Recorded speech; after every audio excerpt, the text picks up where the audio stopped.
Hello' everyone, মোৰ অন্য এটি ভিডিঅ'লৈ আপোনালোক সকলোকে স্বাগতম জনালোঁ। আজি লৈ আহিছোঁ চিকেনৰ এটা ৰেচিপি। আমি যেনেকৈ নৰ্মেল চিকেন কাৰী বনাওঁ ঠিক তেনেকুৱাই হয়, অকণমান বেলেগ ধৰণে বনাইছোঁ এইটো। চ' আহক এতিয়া ৰেচিপিটো ষ্টাৰ্ট কৰোঁ।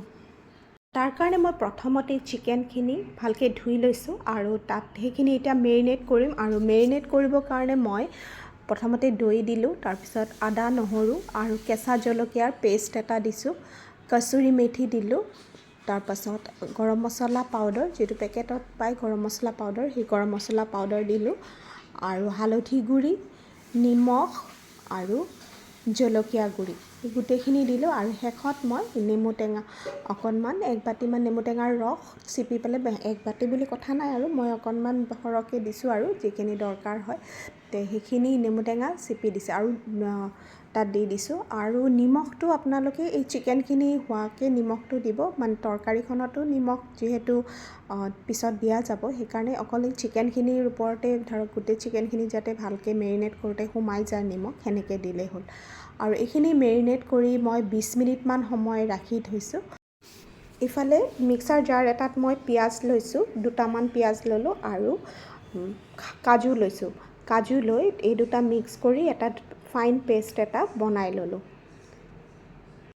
ইফালে কেৰাহী এটা গেছত পাতি দিলোঁ আৰু যেতিয়া কেৰাহীটো গৰম হ'ল তেতিয়া তাত ৰিফাইন অইল দিলোঁ আৰু তেলখিনি গৰম হোৱা তাত মই যিটো পিঁয়াজ আৰু কাজুৰ পেষ্ট বনাই থৈছিলোঁ সেই পেষ্টখিনি তাত দি দিলোঁ আৰু তাৰ লগত তেজপাত কেইখিলামান দিলোঁ আৰু তাৰপাছত সেইখিনি এনেকৈ লৰাই থাকিলোঁ, কণ্টিনিউৱাছলি লৰাই থাকিব লাগিব, নহ'লে কাজুখিনি যিহেতু তলত লাগি যাব পাৰে, তাৰ কাৰণে সেইখিনি কণ্টিনিউৱাছলি অলপ সময় লৰাই থাকিব লাগিব আৰু সেইখিনি অলপ সময় ফ্ৰাই কৰিব লাগিব। আৰু যেতিয়া সেইখিনি অলপ সময় ফ্ৰাই হৈ যাব তাৰপিছত তাত মই যিখিনি চিকেন মই মেৰিনেট কৰি থৈছিলোঁ সেই চিকেনখিনি তাত দি দিলোঁ আৰু সেইখিনি ইয়াৰ লগত ভালকৈ অলপ সময় মিক্স কৰি ল'লোঁ। চিকেনখিনি মই এই কাজু পেষ্টৰ লগত পিঁয়াজৰ লগত ভালকৈ লৰাই সেইখিনি ভালকৈ মিক্স কৰিব লাগিব আৰু অলপ সময় মিক্স কৰি পিছত তাত মই পানী দি দিলোঁ।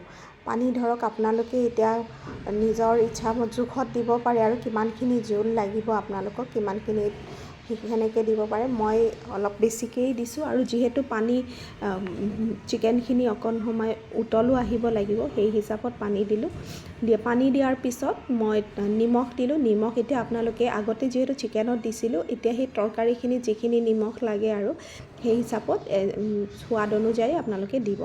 তাৰপিছত এই কেৰাহীৰ ঢাকনিখন অলপ সময়ৰ কাৰণে দি দিলোঁ আৰু যাতে এইখিনি উতল আহিবৰ কাৰণে দি দিলোঁ আৰু গেছটো মিডিয়াম হাই ফ্লেমত থৈ দিছিলোঁ।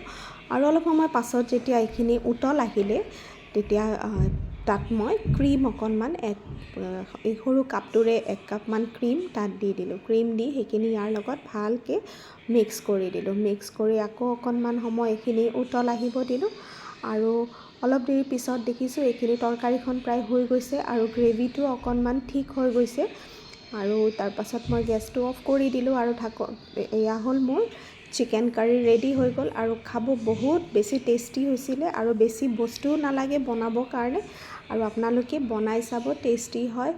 আৰু যদি মোৰ ভিডিঅ'টো আপোনালোকৰ ভাল লাগিছে তেতিয়াহ'লে লাইক কৰিব, কমেণ্ট কৰিব আৰু শ্বেয়াৰ কৰি দিব। আৰু এইখন আপোনালোকে ভাত বুলি নহয় ৰুটিৰ লগতো খাব পাৰে। এতিয়ালৈ আহিছোঁ, বাই বাই।